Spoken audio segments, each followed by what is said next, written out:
Is Huawei finally ready to take on the smartphone spotlight again? After months of silence, Huawei just dropped a big update about its new flagship series, and this time, it's official. Let's talk about the Huawei Pura 80 series and why June 11th could be a big day for smartphone fans. For weeks, people have been guessing when Huawei will launch its next flagship phones. There were a few hints, some leaks, and even a surprise reveal by one of Huawei's own executives. But now, the wait is over. Huawei just confirmed that the Pura 80 series will launch on June 11th at 2:30 p.m. Beijing Time. That's the big moment they've locked in, and they even shared a poster on their official Weibo page to prove it. The event won't just be about smartphones. Huawei says this will be a full product launch, so we might also see new smart gadgets. The teaser poster shows something that catches the eye right away: a large camera module. It has two shiny camera lenses, both wrapped in a thick golden ring.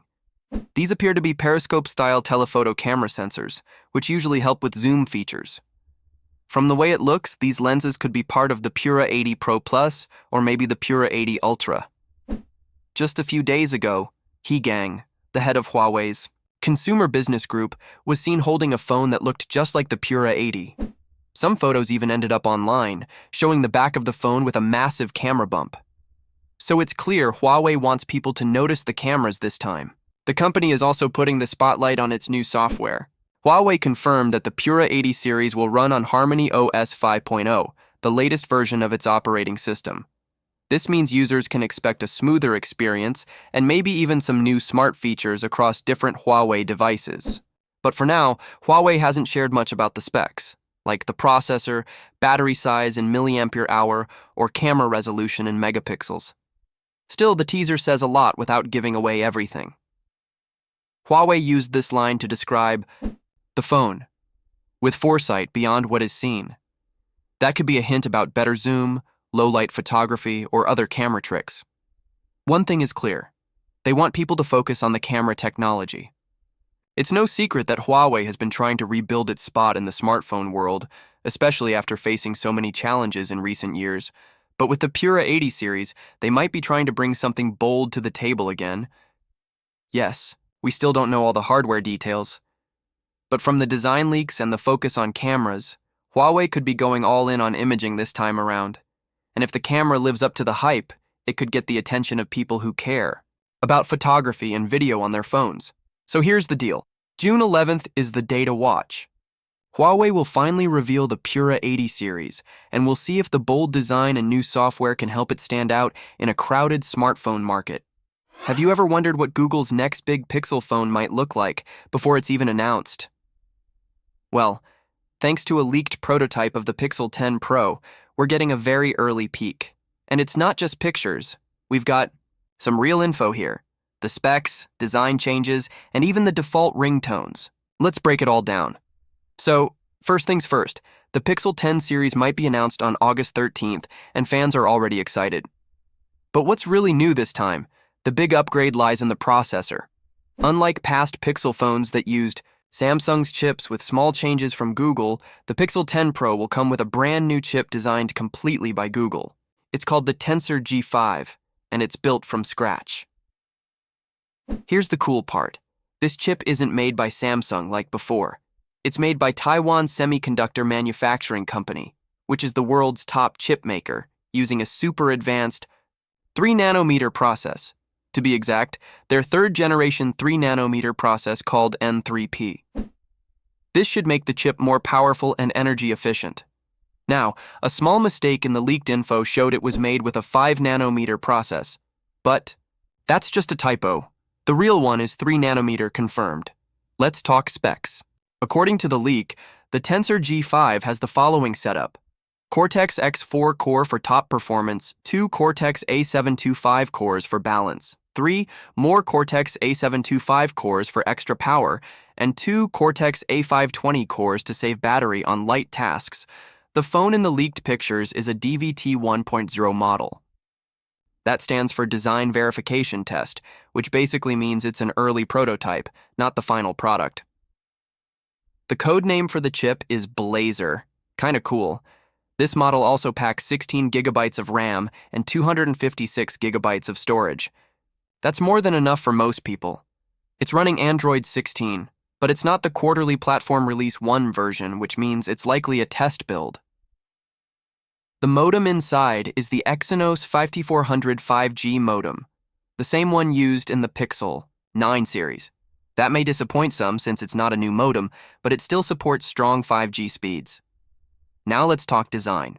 One of the first things you'll notice is the camera bar on the back. It now stretches closer to the edge of the phone than before. And the metal frame surrounding the rear glass looks thinner. The camera bump itself looks slightly thicker, so expect it to stand out more. Another small change is the SIM card tray. In the Pixel 6 Pro, it was at the bottom left. Now, in the Pixel 10 Pro prototype, it has moved to the top left side. Not a major deal, but interesting to see how the design has evolved. And here's something fun. The default ringtones and sounds have also leaked. Is Apple really changing everything except the iPhone name? It sounds like a big shift is coming at Apple's Worldwide Developers Conference this year, and while their software is getting a major rebrand, the iPhone 17 may not follow the same path. Let's break down what's changing, what's staying the same, and why Apple isn't ready to call the next iPhone. The iPhone 26. Every year, Apple makes headlines during its Worldwide Developers Conference, usually held in June. And this time, something different is expected. According to well-known industry insider Mark Gurman, Apple plans to rename its operating systems starting this year. That means iOS, macOS, iPadOS, and Vision OS will begin to use numbers based on the year they release, similar to how car companies name their new models. So for example, instead of iOS 18, we might see iOS 25 for 2025, the right. Idea behind this is partly marketing. Numbering software after the year makes it sound more futuristic and new, even if the actual update isn't very big. It also gives Apple a bit more room to push out smaller changes without people feeling disappointed. But here's the twist. This change won't apply to the iPhone 17. That's right. While Apple might call its new iPhone software something like iOS 25, the phone itself will still be called the iPhone 17, not the iPhone 26. Now you might be wondering, why not just match the names? Samsung did that back in 2020 when it skipped from the Galaxy S10 straight to the Galaxy S20 to match the year. So what's stopping Apple? According to Gurman, there are a couple of big reasons. First, Apple knows how attached people are to the iPhone's naming. It's simple, it's familiar, and changing it now could confuse or even annoy a lot of customers.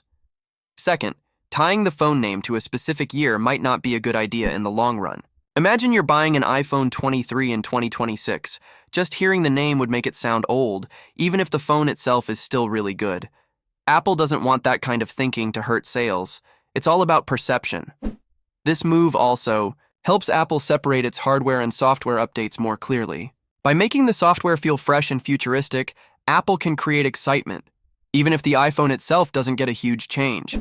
And speaking of changes, we do know a few things about the upcoming iPhone 17 series. Most models are expected to come with 12 GB of RAM, except maybe the base version. That's a nice boost for performance and multitasking.